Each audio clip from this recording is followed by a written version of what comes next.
Commercial aviation की तारीख में हाई जैकिंग का एक ही ऐसा केस हुआ है जो लगभग 52 साल बाद भी अब तक एक मुअम्मा बना हुआ है।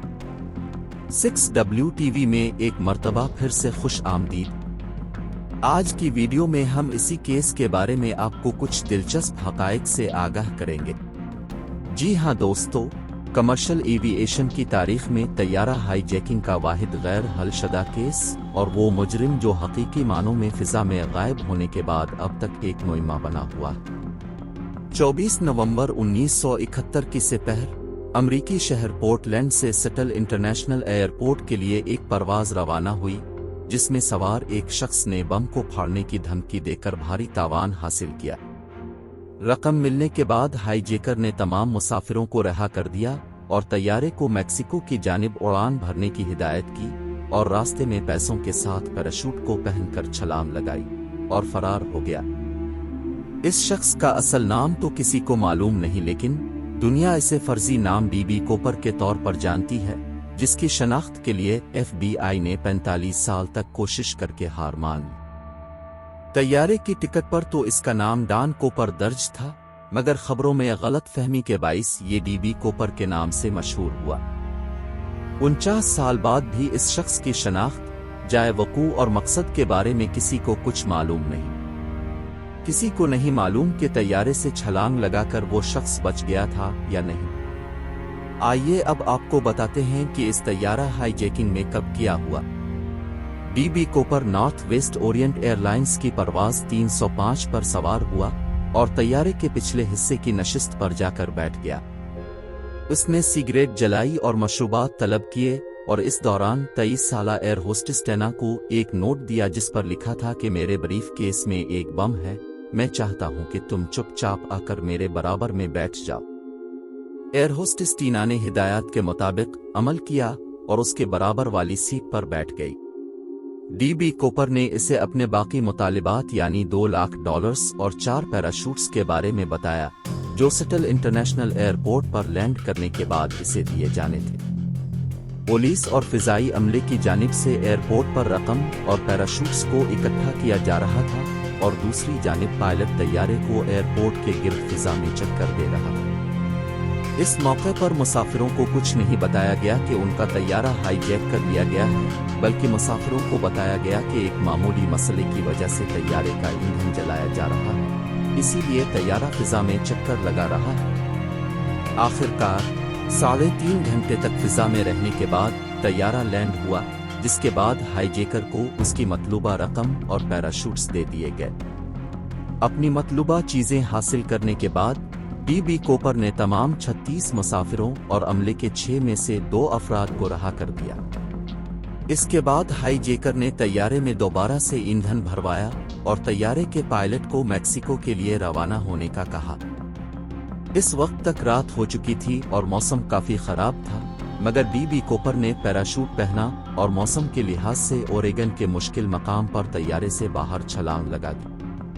इसके बाद से लेकर आज तक अमेरिकन FBI के लिए ये एक हल तलब केस बना हुआ है और बिल्कुल किसी फिल्मी कहानी की तरह महसूस होता है।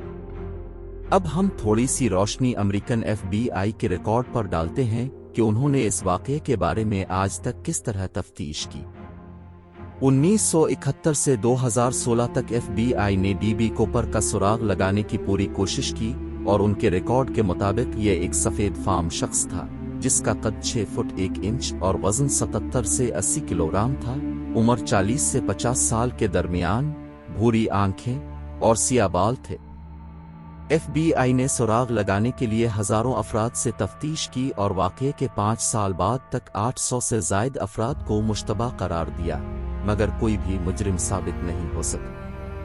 FBI के स्पेशल एजेंट लीरी करर ने 2007 में कहा था कि पैराशूट से छलांग लगाने का कोई भी माहिर तारीख रात और बारिश में छलांग नहीं लगाता, जबकि 200 मील फी घंटा की रफ्तार से चलने वाली हवाओं के थपेड़े चेहरे पर पड़ रहे हों, और खास तौर वो भी भारी कोट को पहनकर। तफ्तीशकारों का यह भी ख्याल था कि बीबी कोपर ने यह काम तन्हा किया, क्योंकि अगर वो किसी गिरोह का हिस्सा होता तो मैक्सिको की बजाय किसी मखसूस फिजाई रूट पर जाने का मुतालिबा करता और कभी मुश्किल हालात में छलांग नहीं लगाता। 1980 में एक बच्चे ने कुछ ऐसा दरियाफ्त किया जिसके बाद इस मुअम्मे के बारे में दिलचस्पी एक बार फिर से बढ़ गई। एक 8 साला बच्चा ब्रायन इंग्राम वाशिंगटन के दरियाए कोलंबिया के किनारे पर खेलते हुए खुदाई कर रहा था। इसी खुदाई के दौरान उसने $20 के नोटों का एक बंडल दरियाफ्त किया जो कि मजमूई तौर पर $5,800 थे।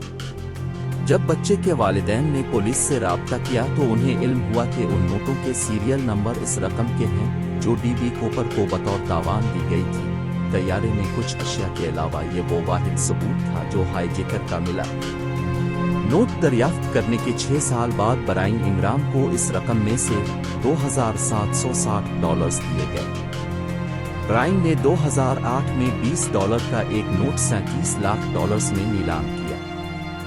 इस वाक़ये के बाद अमरीकी सिविल एविएशन अथॉरिटी ने बोइंग 727 में कोपर वैन्स लगाने की हिदायत की।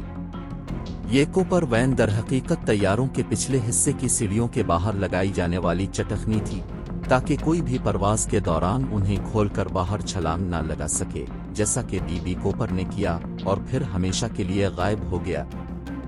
वैसे तो FBI ने अपनी तहकीकात 2016 में ख़त्म कर दी थी, मगर इदारे की जानिब से साथ ये भी दरख्वास्त की गई थी कि अगर इस वाक़ये के हवाले से किसी के पास मालूमात हों तो वो FBI को जमा करवा सकता है। अब हम बात करते हैं कि इस वाक़ये के असरात किस तरह आगे चलकर दुनिया के सामने आए। अप्रैल 1972 में एक शख्स न्यूयॉर्क से लॉस एंजलिस जाने वाली परवाज में फर्जी नाम से सवार हुआ और परवाज के दौरान एयर होस्टेस को कागज का एक टुकड़ा थमा दिया। कागज के इस टुकड़े में $5 लाख और 4 पैराशूट्स का मुतालबा किया गया था और ऐसा न करने पर तैयारे को बम से उड़ाने की धमकी दी गई थी। परवाज ने लैंड किया और ईंधन भरा गया और हाईजैकर ने मुसाफिरों के बदले में रकम और पैराशूट्स हासिल किए और अगली मंजिल की जानिब परवाज कर गया। परवाज के कुछ ही देर बाद इस शख्स ने पिछली सीढ़ियों से तैयारे के बाहर छलांग लगा दी। यानी बिल्कुल डीबी कोपर की तरह का यह वाक़या असल वाक़ये के 5 माह बाद पेश आया और कुछ हलकों ने ख्याल जाहिर किया कि ये वही शख्स हो सकता है जिसने 5 माह पहले भी हाईजैकिंग की वारदात की थी। ताहम अप्रैल 1972 वाली हाईजैकिंग में मुलव्वस शख्स को गिरफ्तार कर लिया गया था, जिसकी शनाख्त रिचर्ड मैकोए जूनियर के नाम से हुई और इसे 45 साल कैद की सजा सुनाई गई। मगर अगस्त 1974 में यह शख्स जेल से फरार हो गया और बाद अज़ा पुलिस मुकाबले में मारा गया। दोस्तों, उम्मीद करते हैं आपको आज की हकीकी स्टोरी पसंद आई होगी। मज़ीद इस तरह की वीडियोस के लिए हमारे चैनल की सब्सक्रिप्शन ज़रूर कर लें। शुक्रिया।